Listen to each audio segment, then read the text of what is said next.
The jury in the Ashling Murphy murder trial has heard Jozef Puska told Gardaí, "I am the murderer." Notwithstanding that, as you now know, Mr Puska has pleaded not guilty in the trial that continues before the Central Criminal Court and is being watched, as always, by our courts correspondent Frank Graney. Good morning, Frank. Good morning, Will. Tell us more about the evidence heard yesterday. Well, most of the evidence yesterday related to this admission that Jozef Puska is said to have made in a hospital bed in Dublin 2 days after he is alleged to have murdered Ashling Murphy. And the jury had already heard evidence about how he ended up in St James's Hospital in Dublin 8. We heard evidence during the week from paramedics and from Gardaí who responded to a call to attend an apartment in Crumlin in Dublin, where they found Mr Puska in a bedroom with apparent stab wounds to his stomach area. He was then taken, as we know, by ambulance to St James's Hospital, where he told a Garda that he had been attacked in Blanchardstown the previous day. Now, as it turns out, there had been a stabbing incident in Blanchardstown the previous day, and this was the same day that Ashling Murphy was killed along the Grand Canal in Tullamore, the 12th of January last year. And one of the Gardaí who spoke with him in hospital that day gave evidence yesterday, a Garda, Conor Newman, and he said that when he left the hospital that evening, again this was the 13th of January last year, he said that he wasn't satisfied with the answers that Mr Puska had gave them in relation to this alleged attack in Blanchardstown. He said that he didn't give them a clear line of inquiry to go on. He said he knew there was more to the story, that there were holes in Mr Puska's story.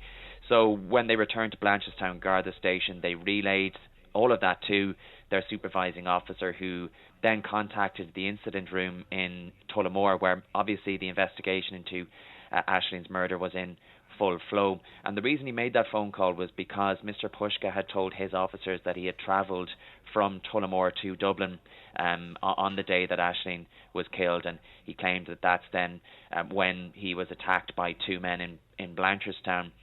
One of his members had taken a photograph of some scratches on Mr Puska's left hand, so he sent that on to a member of the investigation team in Tullamore then.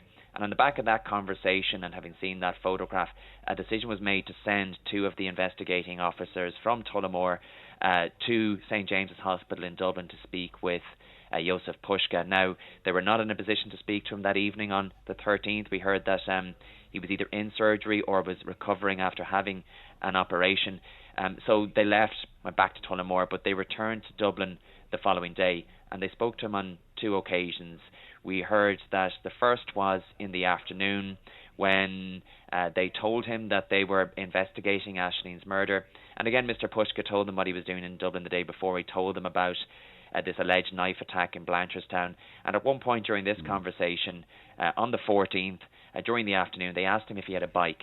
And he said that he had a bike, but that it had been stolen from outside his house in Mucklagh a couple of weeks beforehand. He was asked to describe that bike. He said it was a medium-sized bike. It was black and green, black at the back of the bike, green at the front.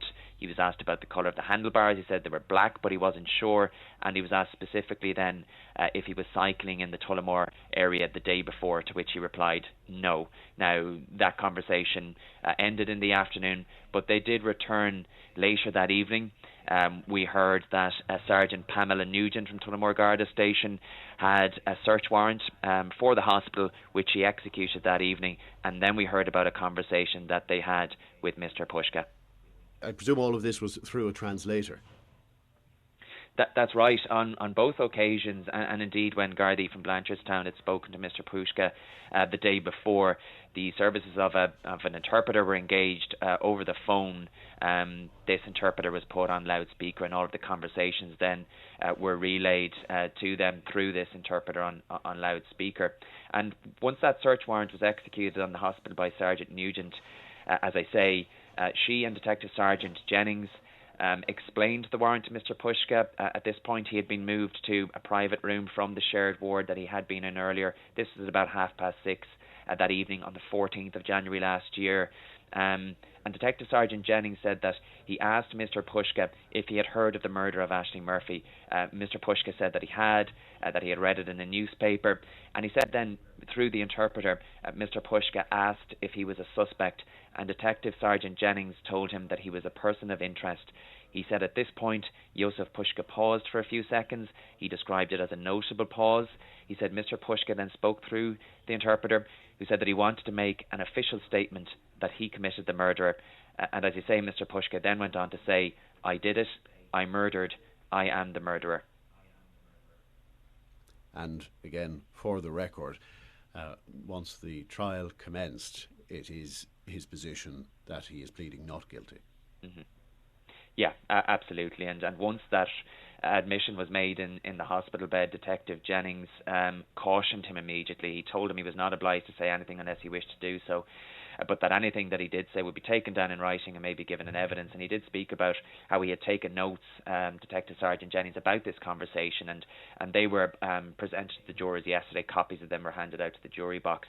And as soon as he cautioned him, he said that he offered Mr. Puska a solicitor, but he said that Mr. Puska didn't have one. He did want to speak to one, though, so arrangements were made to allow that to happen.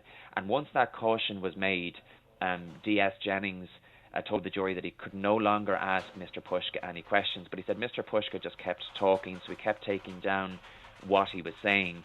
And those notes again were read out yesterday, and he said, the reason I didn't answer the question, the reason I am pleading guilty, I don't want anything bad to happen to my family. I feel guilty. I regret it. The notes we heard were offered to him to sign them. D.S. Jennings accepted that he didn't read them back over to Mr. Puska, but he said that Mr. Puska was watching him as he was taking those notes down during that conversation. He reminded him that everything would be written down. He said that Mr. Puska understood, that he was nodding his head. And Puska then asked the following. When he said that he committed the murder, he said that he didn't do it intentionally. And he then expressed some concern for his family. He asked if his family would be safe. He was concerned that the family of the girl could harm his family. He said that he would prefer if his address was not published. He queried if his name would be published in newspapers. He reiterated how sorry he was and how he regretted it. He said that he didn't do it intentionally.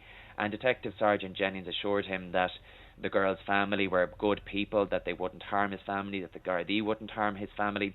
He left the room at one stage then, and he said that when he left, Mr. Puska was concerned for himself. He was showing remorse. He was upset. He was crying. And under cross-examination yesterday, Detective Sergeant Jennings was asked what Mr. Puska's status was at that point during that conversation. And he said that in his mind he was a person of interest. And Mr. Bowman, who is representing Mr. Puska, says that was curious because the senior investigating officer in the case, Superintendent Pat O'Callaghan, had kept notes of various jobs that were given out from the incident room in Tullamore. And on the 13th of January last year, again that was the day after Ashling was killed, his notes said members were sent to the hospital to see what the suspect looks like. And when that was put to Detective Sergeant Jennings yesterday, he said that he couldn't speak for Superintendent O'Callaghan. And he also said that he didn't believe that Mr. Puska was in any discomfort or pain during that conversation in the hospital.